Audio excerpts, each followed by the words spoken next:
Welcome back, Nick Lenz. Comic Corner Classic / Non-Classic. This is episode number 1043 and Doubleshot number 937. Like I mentioned last review, two Inhumans trades. One of whom was written by the same guy who wrote the Guardians of the Galaxy trade I reviewed in the last review.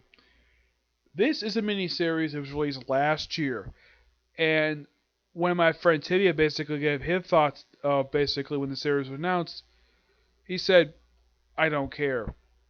Which is the same response I got from Charles Shaw when I told him about some of his characters that killed off in this series. What series is this? Death of the Inhumans. Which is kind of in the way the last known Inhuman story told, because the Inhumans have, like, the most recent involvement of the Inhumans was having Frank McGee involved in pages of Daredevil because Charles Shaw created him. This book is done by Danny Cotis. Artwork is done by Ariel Olave, whose artwork is fantastic in here. Now, I gotta talk about the main villain of this storyline. A man called Vox. Now, those of you who are familiar with this particular look for this particular character, you're probably thinking, wait, isn't that the same costume that appeared? Isn't this from Earth X? Those of you who are familiar with that particular set of issues. Now, that was done by Alex Ross. Danny Cotis told me about this particular suit that, yes, it is based upon the suit that Black Bolt's son, who was also known as Pope, actually wore in that particular storyline. You see, despite the fact that this suit is all Marvel Comics, Danny Coles went to Alex Ross himself and asked for his blessing to use this particular suit. And he got it. That was pretty much the basis of basically why Vox looks like this. And why he looks like an evil Black Bolt. Now, this trade also has some alterations to it. Now, in the first issue, which is known as Vox, we have him basically, like, the first thing he does, apparently off panel, he decides to do this, okay? So, the thing opens up with sort of basically kind of telling the backstory of how the humans were created, and telling about these four women who were pretty much the other wives of frickin' Black Bolt. And then we see multiple dead bodies called Join or Die, which I think that was a nod to a Kree storyline. And I love how the artwork is done in here. It's really, really good. Yes, the artist who did this particular series should get an award. I love how I love how she draws Medusa. It looks really good in here. Now, they go to this dome. Now, those of you curious, though, about this particular dome thing, this was established in the Humans Judgment Day one-shot. This was given to them by, of all people, Marvel Boy. Yes, this is on a distant planet, not on Earth. Why they're here, I don't have any idea. And they come in here and they see four dead bodies of the four queens. Yeah, these were Black Bolt's other wives. They were all killed by Vox off panel, which I'm glad they didn't show it, because that was really stupid.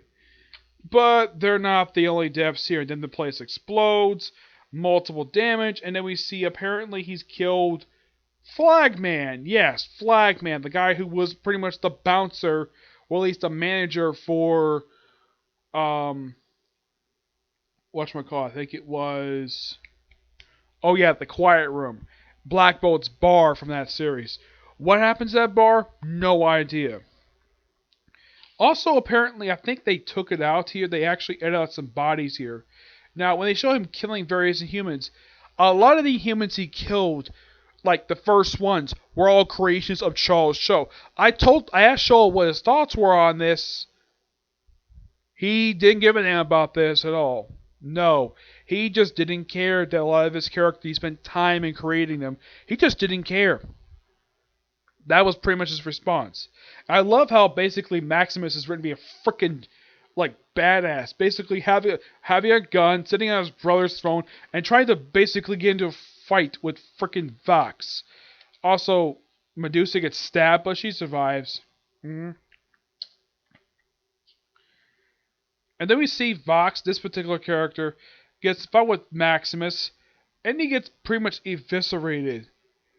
Like, as for who this guy is, yeah, it's revealed to be something, it's really weird. involving this stuff. Yeah. And then we see the humans get on their spaceship that I believe this is from the Royal series because they have it in here. So we also have Lockjaw shows up who basically comes in giant and he's bigger than usual, and he bites down frickin' Vox.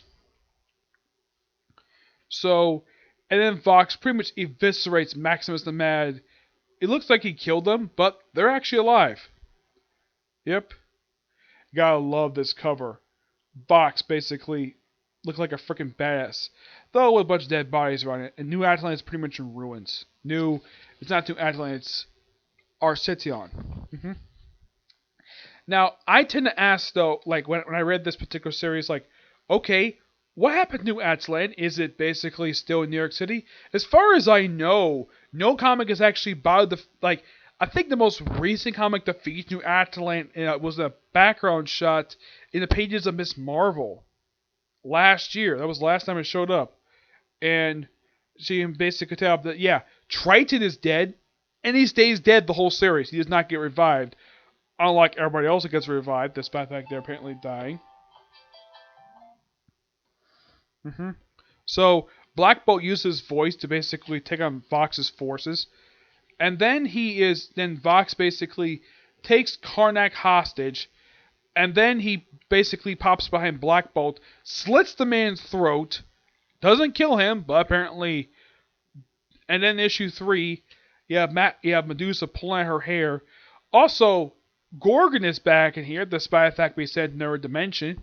Yeah, as for how the heck when he got back, because here's the thing, toward the end of the Royal series, I have no idea how Al Ewing did this. He decided to reveal that Gorgon was in love with Medusa.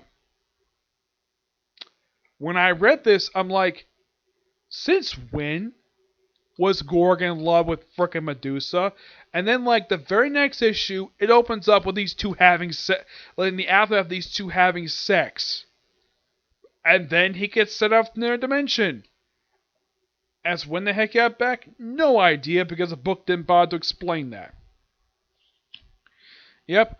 Also, Black Bolt does live, but he gets his power taken away from him. Yeah, he no longer has this powerful voice he's known for having. Also, it's a bit, like, toned down. Then he starts with his Kree guards. Yeah, the Kree are basically back in the old Captain Marvel 70s look with their symbol as a freaking planet. Yeah. Look at these guys. Those of you familiar, if you ever see Captain Marvel's first appearance, yeah, for some reason they're wearing these old costumes. Yep. So he starts chanting people who were killed by Vox, Lockjaw, Maximus, Triton, Flagman, Starlin, Glass Girl, Nadja, yeah, she got killed. And of course, well, the city itself. And then he takes out, and he basically, of course, his short is torn up, he's wearing no mask. He picks up a gun, takes out the guards pretty easily, and of course, you have Crystal, Medusa, Gorgon, and Karnak looking for him. And then Black Bolt, while looking through the place, just taking out guards left and right, he runs into Ronan the Accuser. Yep. An old... Okay. Apparently, Ronan has been turned into a cyborg. When the heck this happened? Never explained. Yes. And apparently Black Bolt is told by Ronan to kill him so he won't be used as a weapon against the universe. Okay. There's a mention of Cosmic Ghost Rider, which is also written by Danny Cotis. And apparently go to this planet, which apparently one person lives here. Who lives here? Beta Ray Bill, who apparently has got somewhat popularity now, but he burns up pretty quickly. Of course, there's joke about him being a horse, which he is. And he puts on his costume again, and he is basically the reason why he participates in the fighting against Vox is because Vox killed Lockjaw. The Lockjaw's alive. Yep. So, and they take out 8 Vox. It's not the main one. And under the suit, it's Maximus. Yeah, it's revealed that Vox has been kidnapping Inhumans and making him like himself. Who the heck is behind this project? Never revealed. It's some mad scientist. They never explain who the heck it is. We also have these various box suits. Okay. Yep. And then we have Black Bolt finds a new set of clothes.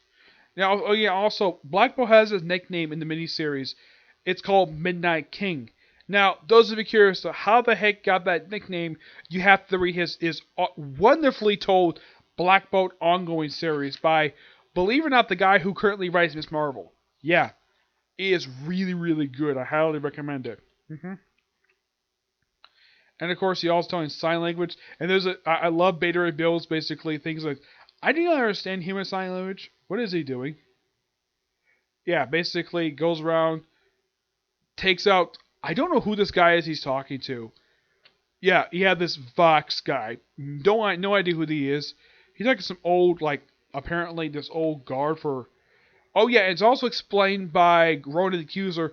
The Supreme Intelligence is gone. Yeah, apparently got killed off panel. When the heck this happened? No idea. And then we have Crystal basically being a Vox. Then she gets free from the brainwashing, gets out of the damn suit, and then they all get teleported out someplace that's never explained. Yeah, the whole thing about death in humans. Yeah, there were some Inhumans killed. The only big name character of the Inhumans that was killed was Triton. He was the only one who died. I'm kind of like, okay. Now, I love that the artwork in this miniseries is fantastic.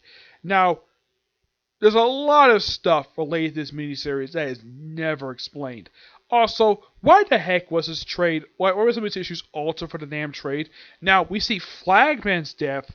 We see his dead body. Now, there were several people who died. Mentioned like Glass Girl, Neja. She was the woman basically who looked like a snake. Yeah, apparently these people were killed in the issue as well. We see their dead bodies. But for some reason, the trade decides to phase them out for some reason. No idea why. They just did. It's one of the most dumbest things Marvel done with this one. Maybe Marvel was embarrassed by this particular miniseries, and that's the reason why it only gets referenced by the guy who wrote it in Guardians. I mean, there are some good things about this series. Fox is an interesting villain, and it's interesting to know he actually has balls to kill off characters gruesomely he's like basically the Inhumans Grim Reaper. That's simply what he is.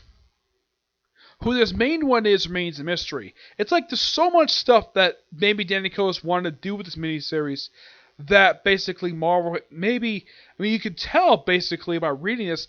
It seems like though there's various plot holes involving this particular series. Like, if you didn't read Inhumans Judgment Day, you would not know why the heck the Inhumans are on this freaking planet. Yeah. And as far as I can tell, this is the last known Inhuman story told. The stuff in Inhumans is mentioned in Guardians. Like, this miniseries is mentioned. Gets a reference. The only reason why Coates mentioned it because he wrote it. That's basically it. Now, if you want to do like a final story for the Inhumans, basically just put them on the side, do it later. Why not have Scholl do it? Why Danny Coates? A guy who had nothing to do with the Inhumans at all. Yes. But overall, what do I think of this miniseries? It's not one of Danny Coates' best works. No, but I do love the artwork in here. It's really good. I'm going to give this book roughly surprisingly an 8.75 out of 10. It's a bit below normal stuff for Danny Coates to do, but it's an okay miniseries. It's not terrible, but my friend Timmy was the only one who I saw when he started part of this miniseries, and I was surprised it was 5 issues. It seemed that though maybe Coates wanted to tell more issues. I mean, maybe he wanted the series to last longer than 5. My only guess is the reason why. There's only 2 theories. The reason why it ended up 5 issues. One, my guess is the series was not selling too well. That's my personal guess. And 2, another theory is maybe this is all he was commissioned to do for this particular series. Yeah, I get the reason why he wanted that he was tasked to do this miniseries, because Marvel was tired of getting complaints about the Inhumans replacing the X-Men. Marvel wanted people to stop doing that, so he did this series. Now, okay, kill off the Inhumans, fine. Ronan the Accuser, killing him off. It felt as though he would just put in there because he has a past with the Inhumans, mainly like what happened before the events of War of Kings. That's my only theory of why he was involved with this stuff. Yeah, I mean, he hasn't had any involvement with the Inhumans in like almost 10 years prior to this. I mean, prior to this happening, like last time that Ronan was involved with the Inhumans was back in 2011. He had not been involved with the Inhumans for 7 years. But the only reason why I think they put him in here, not only is because of the past, because he had involvement in humans, and plus he's Crystal's ex-husband. That's basically it. That's my only theory when it comes to these particular characters. Now, a lot of people thought that they were going to kill off the main family of the Inhumans. They only killed one, Triton. He's the only one who actually is still dead. I mean, everyone else who died were all basically all the only characters who died. The other four wives of Black Bolt, aside from Medusa. Black Bolt has had 5 wives. These characters were created by Jonathan Hickman.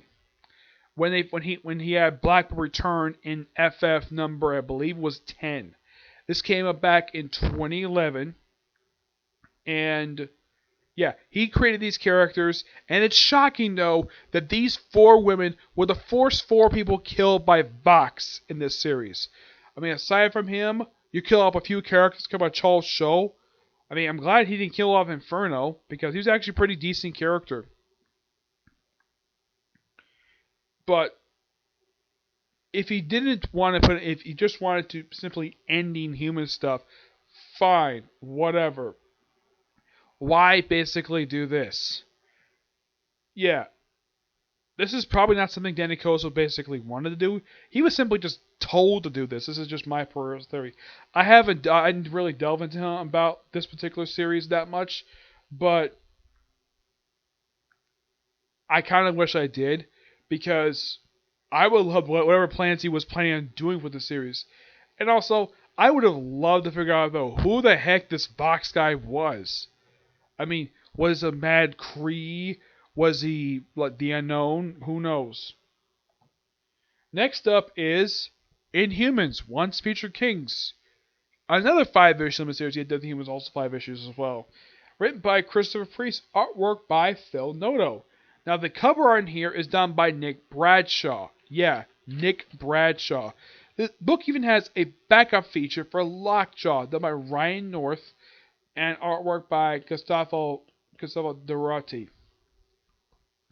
Now, when you read this series, it has a similar feeling to it. Okay, the main royal family has to flee out, has to go to Earth for some reason, and they're basically kind of like camouflage. I'm like, does this sound familiar to anybody who watched the Inhumans TV show? Yes. It's a very similar plot thread, but here's the thing. They were fleeing from Maximus. They just went to Earth because they felt like it. Also, they ran into Spider-Man in here. Now, this basically is kind of like a modern style retelling of the Inhumans' early years, basically when they were told back in the 60s. And plus, they even have references to the Kree Skill War, mainly the issue Train showed up in. Thor 150, basically, is backup feature there. Yeah. I appreciate, though, that they edited this book, bothered to put those edited notes in there. Now, when they ran into Spider-Man in here, they thought he was an Inhuman. Spider-Man. A man who was a human mutate. He is not an Inhuman. Not the first time he's been accused of this. Back in the 60s, at one point people accused him of being a mutant. Because he had powers. Well, mainly because he can crawl on walls and have spider sense. Yeah, that's how people thought. Yeah. The miniseries itself is done really well by Christopher Priest. It seems as though he actually I mean, you can tell by the guy himself, he is a big comics fan. I mean, he did his homework when it came to Humans. Now, the rule in Humans at this particular point is not, I kid you not Black Bolt. A lot of time, usually it's Black Bolt. Yeah, the ruler is the Unspoken. Yes, the Unspoken. Why is he called the Unspoken?